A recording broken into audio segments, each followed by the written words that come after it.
ব্যয় করবে, মা বাবার কল্যাণে হাত ব্যয় করবে, কাজে লাগাবে, নেক আমলে হাতকে কাজে লাগাবে, কোরআন শরীফ ধরে ধরে ধরে ধরে আঙ্গুল টেনে টেনে কোরআন পড়বে।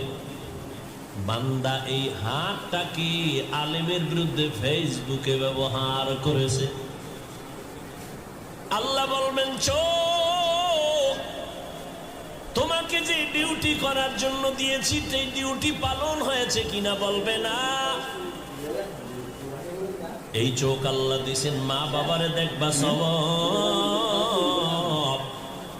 এই চক্ষু দিয়া উলামায়ে কেরাম দেখবা সওয়াব, এই চক্ষু দিয়া আল্লাহর ঘর বাইতুল্লাহ দিয়ে তাকায় থাকবা সওয়াব, এই চোখ দিয়া বান্দা তুমি কোরআন তাকায় তাকায় দেখবা পড়বা সওয়াব। চোখ বলবে, হে মালিক